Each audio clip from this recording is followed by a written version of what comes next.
Hey, happy Saturday, guys. What's going on? Hope you're having a great start to your day. Just got back in from a walk with Julian and Layla. Julian's my little 6-month-old. Layla is our remaining Dachshund. Anyways, did you ever get that feeling where you have, you just got to say something, you just got to get something off your chest? Well, that's what this episode is all about. It's a Saturday as I'm recording this. I don't normally do stuff on Saturdays, but when you come from a place of contribution and wanting to share, sometimes you just got to do what you got to do. So in this episode, what I want to talk with you about is, or basically just asking you a question. What are you willing to sacrifice in order to achieve the success you want to achieve? Okay. And I want to have a bit of a real talk with you around this because this is really important. When I was thinking about this, I'm on my walk, I'm thinking about all the successful people that I've met in my life. When I talk about success, I'm going to just talk about financial success for a second, okay? So people have built very, very big, impactful companies. And the one thing I was thinking, what's the one thing that they all have in common? And I realized number one is that they have a very, very high level of hunger. They have a very high level of hunger. No matter okay, they got to $1 million, they're not just sitting on the beach. They continue to grow and grow and grow. 10 million, 100 million, it doesn't matter. They have insatiable hunger. As Will Ferrell says in one of his movies, I think it was Semi-Pro, he's like, I'm never satisfied. So you can be grateful, but never satisfied. That's kind of the approach for me that I have mentally. And I was speaking with somebody yesterday and they were asking me, what's the outcome? What's your outcome with Healthpreneur? And I said, listen, I don't know. I mean, it's for me, if I even told you if it was $100 million a year, that doesn't mean anything to me. It's not about the money. The money is great, but for me, I said, it's the game. It's the game of building something great. And I obsess about that. I love what I do. I mean, if you're like me, you're obsessive. People don't understand you. You're thinking about your business all the time. You're thinking of ways to make it better. And that's why we are a little bit different, right? We're, as I was mentioning at our mastermind last week, we're the loony bin. We're the loony bin that most people don't understand. That's why it's really important to hang around other people that think like you or think like us, because most people don't, right? They're just willing to clock in, clock out, do the bare minimum and take a paycheck. And the reality is that I've recognized that, so the most successful people that I've known in my life, and even the ones that I don't know, who I've obviously read on and studied, they've all been willing to make sacrifices. They've all made sacrifices to achieve success. So I'll give you an example. I'll give you several examples from my life. And I want you to think about, as I'm sharing this stuff, this is not about me, but this is like a parable hopefully for you to look at your own life, right? And look at your current results in business and just match the two up. So when I was 10, I made the decision that I wanted to play professional soccer. That was my goal. That's all I wanted to do. And I went for the next 10 years and I sacrificed everything. I sacrificed family vacations, although I took a trip here and there. I sacrificed several jobs later in my teens. I didn't sacrifice my school because obviously I still, enjoyed pieces of that. But it was, my sole focus was soccer, soccer, soccer. I would train every day to whatever I can remember, at least train all the time. I was obsessing about it. I'd be watching soccer, looking to get better. And there was a trade-off. The trade-off was maybe I didn't go out with friends as much. Maybe I didn't have the income from working as much, when I was 18, 19, 20. And I made all these sacrifices because my desire to achieve that outcome was the most important thing. Do I regret any of it? Absolutely not. Zero. It's, part of what made me who I am today. I made, some of my best relationships, at least in the earlier part of my life, came through that endeavor. And it was, just incredible. When I got into my 20s, I was still very, very hungry to grow and make a contribution. And training clients, seeing clients, all that kind of stuff. But the reality is I got to a point where I was working 12 to 16 hours a day as a trainer and nutritionist. And I was just this is not what I want to do. It's not that I didn't like, it's not that I didn't enjoy what I did. It's just I didn't enjoy the way it was being done. And so when I started my business online in 2006 to create more of the life that I wanted to live, I knew very early on that I needed to do some stuff that was not really understood by most people. So I I was working a lot. And I think when you're starting your business, you have to understand that you have to work a lot. Like you have to put in the hard work. I'm, and you guys know this, like I am all for working smarter than harder any day of the week. I don't work hard now. I work smart. I work effective. I focus on what is most important for me to work on. But even then, there's still some things that I'm doing that I shouldn't be doing. And obviously that's the process of growing and delegating and, hiring people. But when you're starting off and you're hoping to achieve a certain level of success while doing the bare minimum, it's not going to happen. Like even with what we help with what we do in HPA with our clients, it's like, yeah, like once you have your perfect client pipeline deployed, that's the easy part, right? That's the easy part. Where the real work starts is when you hit publish on your Facebook ads and you start collecting data. And this is where I've noticed is a really big divide in the road. Is that some people are expecting, and this might be my bad for not laying a more appropriate expectation, is if you've never run Facebook ads before, if you've never run them, obviously we train you at a very, very high level on this stuff, but if you've written one ad and it doesn't perform well, you can't say, oh, this doesn't work, I'm going to do the next thing. Like that's ridiculous. That would be like saying, okay, I'm going to train all these years for soccer, and then the one time I lose, I'm not going to play anymore. Listen, the reason I was such a great goalkeeper, and I really delusionally believe that I was not just the best in my league, I believed I was the best in Canada. I believed I was the best in the world. Now, is that true? Probably not, but that was my belief. Like it was ridiculous. But it served me. It served me in a way because I constantly was striving to get better. But the only reason I got to that level is because I was playing on teams when I was young and we were getting killed, like 10-0, 15-0. I remember playing indoor soccer against some teams, and like there'd be this like one big guy, and I'm like, oh my God, my hands are freezing because it's so cold in this indoor arena, and he's gonna be blasting shots at me. Like I remember this stuff very viscerally, but it's because of all those failures and those losses and the repetitions, right? When you lose 15-0, you're gonna be taking at least 15 shots, right? Now, obviously you hopefully make a couple saves, so maybe it's 20, 25 shots. But if you're playing on a team that always wins and you have like no action, it's very tough to get better. So you put a Facebook ad out there and it doesn't do well. Who cares? You just lost 1-0. Get back to the training field and you work on it. You create more. You think of new angles. You think of new ways to get people into your world. And guess what? Next weekend's game time, you let it go. You launch it to the world. And again, it sucks.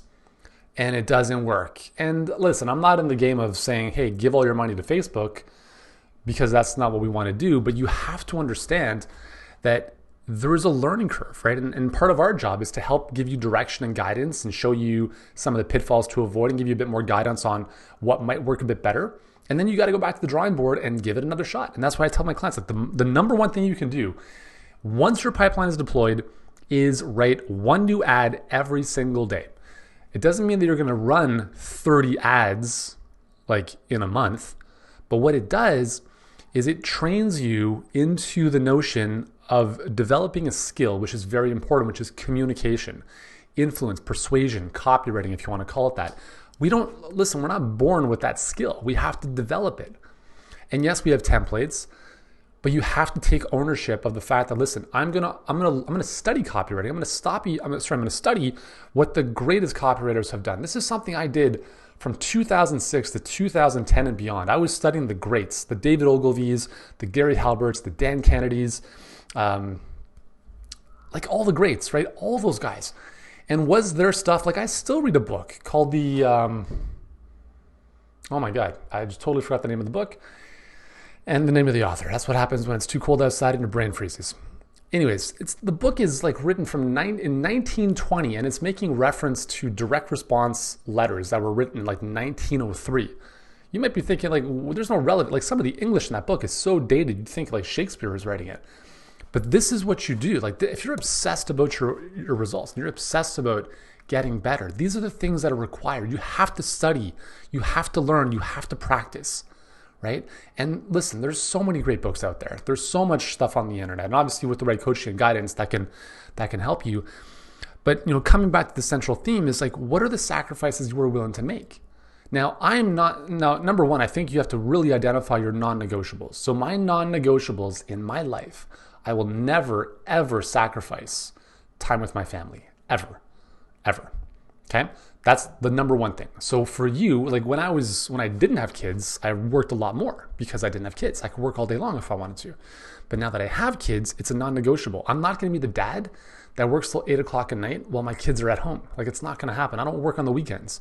If I do, I do. But here's what the sacrifice is. So if that's my non-negotiable, then what am I willing or what do I have to do what I need to do with that in mind? So one of the things that I do is I wake up at 4 o'clock every morning, Monday through Sunday, with one exception, which was today. And I'm going to share a really important lesson. I wake up at 4 in the morning because I know that if I want to get my best work done and I'm not willing to compromise any time with my kids, then I have to get up earlier. And I do 3.5 to 4 hours of my most important work. I turn off like the internet. I can't access any websites. I turn off my phone. I throw it away. And I'm forced to only work in my genius. And what that allows me to do is by 7:45, 8 o'clock in the morning, I'm done, right? I'm done. And if nothing else happened during the day, and if my kids are at school, obviously I've got a few more hours to work, but like on a weekend, I still really enjoy getting stuff done. Like it might be some planning, some strategic stuff, or maybe some ad copy or some team training type of stuff. But I'll do that first thing in the morning. So that is a sacrifice. I'm willing to sacrifice my sleep to make sure that gets done. So what does that mean in terms of nighttime? Well, I don't go out. I don't really enjoy going out late and drinking bottles of wine. Like I don't do that anymore. I really, really enjoy going to bed around 9:30. Like I'm good. 9:30, I'll do about half an hour of reading, go to bed, and that's it.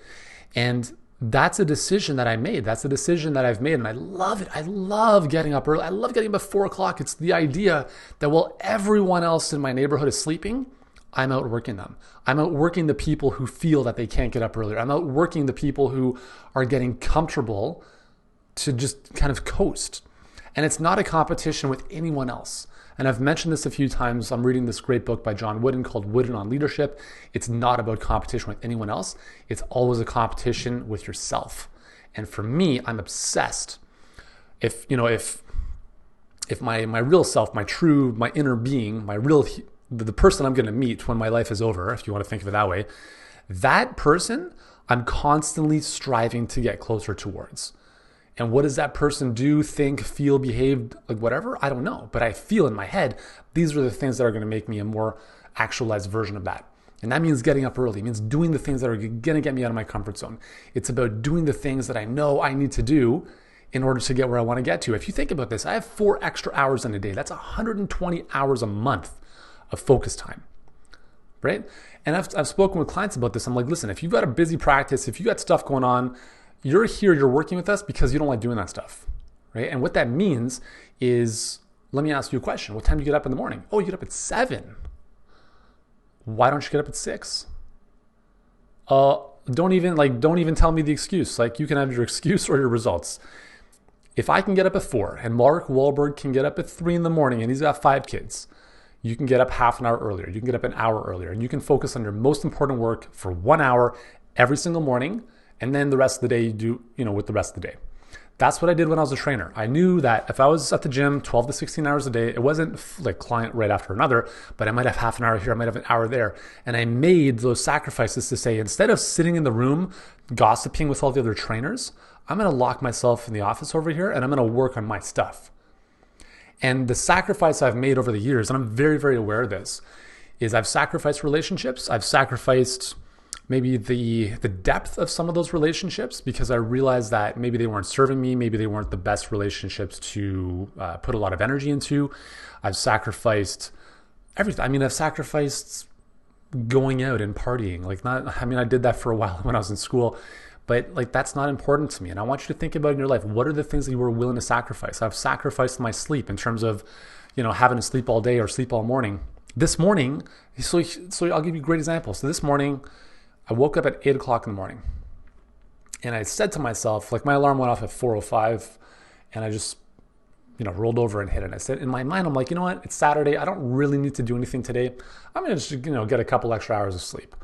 So number one, the sleep is never good. It's all, you know what I mean, right? It's always interrupted and you've got weird dreams and all that kind of stuff.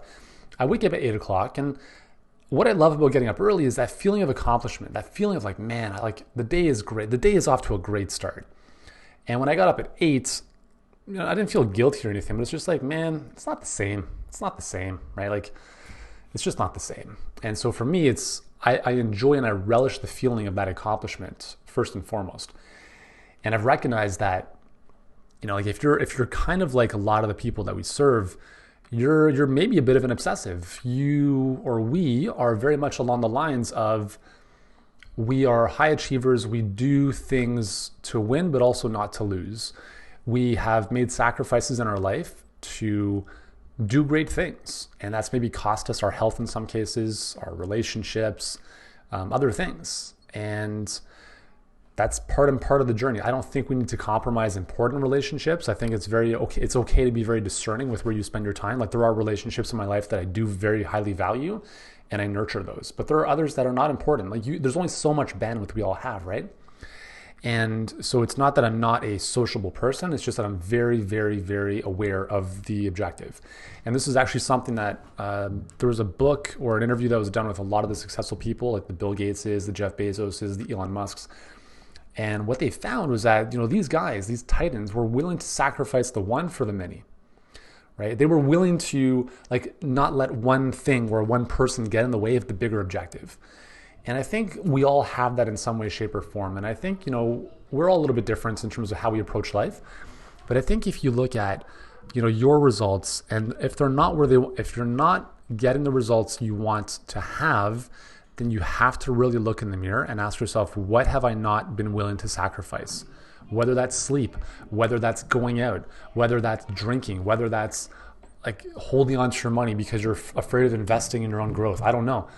You have to understand that the things you're not willing to sacrifice are probably holding you back from the bigger outcomes that you want.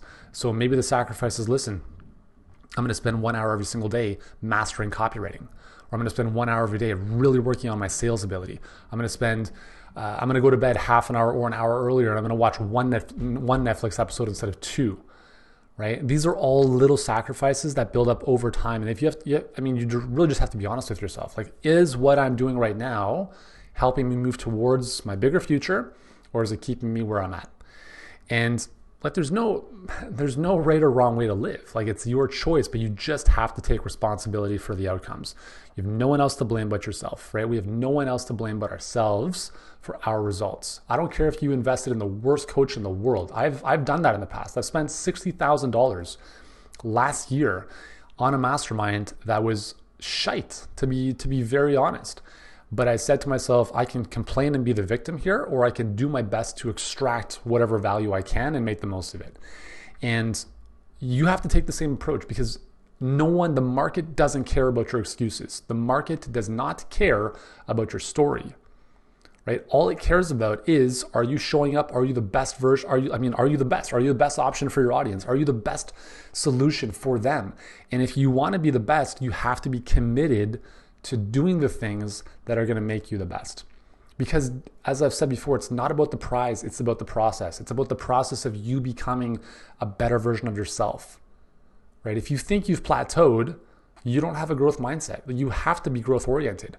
What I love about working with entrepreneurs is that entrepreneurship is one of the best growth journeys you'll ever go on. There's so many challenges and obstacles, so many things. And if you take the approach of this is a game that I'm going to learn from and get better at, hey, it's great, right? Because it's not about the money. If you're doing this for the money, you will never, ever do great things. If you're okay just making 10K a month, you got to set bigger goals, right? You have to set bigger objectives. And it's not even about the people you impact. I believe it's about you becoming the most actualized, best version of yourself and constantly striving to do and become that person. Because as a result of doing that, you will make a lot more money than $10,000 a month. You will impact more people than you can think imaginable, right? And don't get caught in the weeds of the little nitty-gritty details. There's a time and place for that, but don't let that stop you, right? Don't let that stop you. Make the sacrifice of mastering that stuff, putting in the time, of going through the hardship, right? That's what it takes. And I can promise you, the most successful people I've ever known, they've all made sacrifices. They've moved to different parts of the country if they've had to. They've stayed up till 2 a.m. to work on their business after their family went to bed, or they got up at 4 a.m. to do their stuff. I want you to ask yourself, where have you made sacrifices that have helped you move forward? And where are you not making sacrifices right now that you should be, but are not? And that can be in relationships, that can be in your health, that can be in your time, that can be in how you're using your money or not using your money. And if you investigate those in those different aspects, I promise you'll get the answer you're looking for. I'll give you one final analogy and then I'm done. I have alopecia. I lost my hair when I was 17. I was hell-bent on figuring that out in my early 20s, and that's why I got into nutrition. Went to nutrition school, figured all that stuff out, regrew my hair. It was cool, right? It was part of my journey. Then a number of years ago, took my oldest son to the doctor. When I was there, she gave me a tetanus shot. I lost my hair within 2 weeks, blah, blah, blah, blah, blah. So a lot of people ask me, like, listen, man, like, you have hundreds of health professionals at your fingertips. Why don't you work with one of them to kind of fix this stuff? Number one, I am not that motivated to doing so because I understand there are sacrifices that I have to make from a dietary perspective, perhaps from a, whatever endeavor with respect to my health, that, and this kind of sounds ridiculous, but it's not that important to me. That's what it comes down to. It's how I look is how I look. I don't care. I've gotten over that. I mean, I don't care if people think I look like I've got cancer or whatever. That it means nothing to me. I've developed so much callus that you could say anything and it's not going to bother me, okay?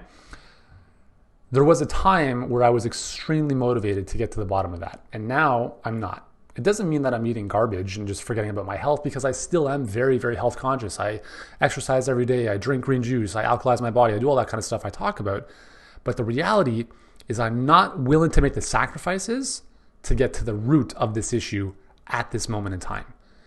And so with you and your business, you have to be very honest with yourself. Am I willing to do whatever it takes to get to the level I want to get to? And if the answer is no, that's okay. But if the answer is yes, then that's even better, okay? And listen, if you're someone who is willing to make the sacrifices to get to the next level, to really build an amazing dream, because doing the things that most people are not willing to do will help you live the life most people will never live. Okay, they only dream of, and they play the 401k RRSP retirement plan because maybe at someday they'll lay on the beach for a couple of days. We're not like that, okay? I think we're a little bit different. If you're willing to do what it takes to win, and you just need more guidance and more structure and a better path and a better plan and better coaching, better accountability, then we might be able to help. Obviously, there's only one way to know, and that's for us to have a conversation to see if you're a good fit to work with us. Because I think, as you can tell, I don't really enjoy working with babies and excuse makers, okay? I really enjoy working with high performers, people who do what is necessary to win. And by winning, I mean serving their people and living a great quality of life in the process. And if that's you, and you know that this year was maybe a shadow of what it could be, then it's probably time to do something about that. So I'd love for you to go to workwithyuri.com. On that page, we'll just answer a couple questions about your business. And then on the next page, you'll be able to book in a time to speak with us. And you'll be speaking with one of our results coaches who are amazing at really helping you understand where you're at, what's not working, obviously getting clarity on where you want to go, but also show you where you're bleeding money and opportunity in your business. And based on all that, we'll put together a customized game plan for you and your situation. And then you can run with that. Or if you want our help to make sure you actually do it and do it faster and properly, then we can talk about what it might look like to work together. So again, workwithyuri.com, workwithyuri.com. Go there now if you meet the characteristics I just mentioned a few moments ago. And anyways, I just wanted to share this with you because it's just been on my mind as I was going for a walk. And I hope this serves you. And I believe that you have what it takes to succeed, but you just have to be honest about what that looks like for you. So anyways, have an amazing rest of your Saturday, and I will talk to you later. Ciao.